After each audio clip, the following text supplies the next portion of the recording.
সদস্য হিসাবে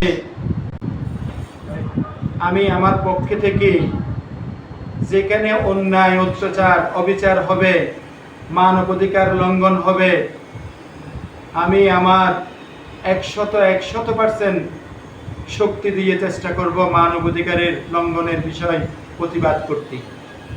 বিগত আমলে আমরা করতে পারি নাই, আশা করছি ইনশাআল্লাহ এখন আমরা করতে পারব। আমাদের দেশে এবং পৃথিবীর বিভিন্ন দেশে মানব অধিকার বেশি পরিমাণে লঙ্ঘিত হচ্ছে। যেমন বলতে গেলে ফিলিস্তিনি মায়ের বুকের শিশুর থেকে শুরু করে সর্বস্তরের জনগণ বোমার, গুলির, বর্ষণের শিকার হয়ে মৃত্যুবরণ করছেন। তাদের জাতিসংঘের হিসাব মতে দেখা যাচ্ছে অন্তত 40,000-এর কম নয় এই শিশু কিশোর জীবন বরণ করে দুনিয়া থেকে চলে গেছেন। মানবাধিকার লঙ্ঘন হয়েছে। এমনকি বলতে গেলে আমাদের বাংলাদেশে বিগত 18 বছর ধরে আমরা মানবাধিকার লঙ্ঘন হয়েছে। এই দেশে আমাদের ভোটের অধিকার কেড়ে নিয়েছে, আমাদের বাক স্বাধীনতা কেড়ে নিয়েছে।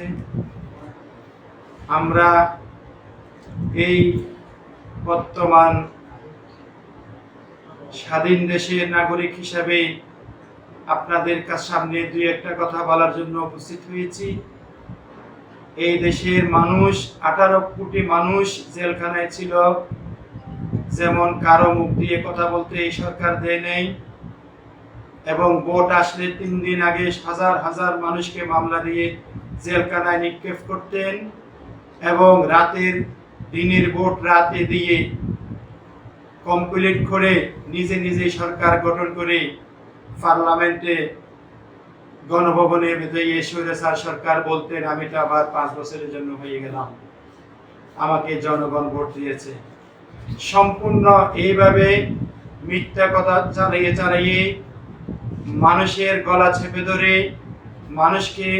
মানুষের বাক স্বাধীনতা খর্ব করে, মানুষের অধিকার কেড়ে নিয়ে, মানুষকে গুম খুন করে, মানুষকে খেটিয়ে টুকরা টুকরা করে সাগরে ভাসিয়ে দিয়ে 18 বছর এইভাবে পার করছে স্বৈরাচার সরকার। আলহামদুলিল্লাহ 5ই আগস্ট আমাদের ছাত্ররা, আমাদের কৃতি সন্তান, আমাদের শহীদেরা, হাজার হাজার শহীদের রক্তের বিনিময়ে, ছাত্রদের রক্তের বিনিময়ে আজকে আবার আমরা নতুন দেশ স্বাধীন করতে পেরেছি। এই জন্য মহান রব্বুল আলামিনের কাছে আমরা শুকরিয়া জ্ঞাপন করছি। স্বাধীন বাংলাদেশে ধরেন একদলীয় শাসন যদি প্রতিষ্ঠা দীর্ঘমেয়াদী হয়ে যায়, তখন তো স্বাভাবিকভাবে কিছু মানুষ একটু দীর্ঘদিনের যে ক্ষোভ পুঞ্জীবিত, এটা বিকাশ হতেই পারে ভিন্ন ভিন্নভাবে। যেমন ধরুন থানায় হামলা হয়েছে, মিডিয়ার উপরে হামলা হয়েছে, পুলিশের উপরে হামলা হয়েছে। জানেন, আমি রাজনীতির সাথে ইনভলভ না। এক সময় জাতীয়তাবাদী ছাত্র দলের কেন্দ্রীয় কমিটির ভাইস প্রেসিডেন্ট ছিলাম, জানসেট ইসলাম, এসেন্সেট ইসলাম, ডাকসু শিক্ষা পরিবেশ পরিষদের মেম্বার ছিলাম। আজকে 23 বছর আমি মানবাধিকার নিয়ে কাজ করছি, পরিবেশ নিয়ে কাজ করছি। এই যে পুলিশ গত নির্বাচন, এর আগের নির্বাচন তারা যে বাণিজ্য করেছে, এই যে 28 তারিখে যে মর্মান্তিক ঘটনা, বিএনপির মিটিংয়ে কীভাবে থেমিয়ে দিল গণতন্ত্রের যাত্রা, আন্দোলন, সংগ্রাম, এই পুলিশেরা ধরে ধরে পথচারী ধরে 10,000, 20,000, 5,000 টাকা নিয়ে ওই ফ্যামিলির 10,000 টাকা দেওয়া খুবই কঠিন। কি খান না মা বোনের, মধ্যবিত্ত নিম্নবিত্ত পরিবারগুলো গিয়ে ধরে ধরে এনে মামলা দিছে। মামলার ভয় দেখিয়ে 10,000, 20,000 টাকা নিয়ে এই যে তারা আজকে খুবই শিকার হলো এই কারণে। অতএব আপনাদের প্রতি আহ্বান থাকবে, সংখ্যালঘু বলবেন না, এরা আমাদের ভাই, এরা আমাদের বোন, এদের পাশে আপনারাও আছেন, আমরাও আছি, আমাদের থাকতে হবে।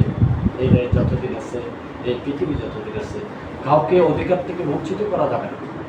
বাংলাদেশের যে সংবিধান, এই সংবিধান কোনো নাগরিককে তার অধিকার থেকে বঞ্চিত করার জন্য কাউকে লাইসেন্স দেয় নাই, অধিকার দেয় নাই।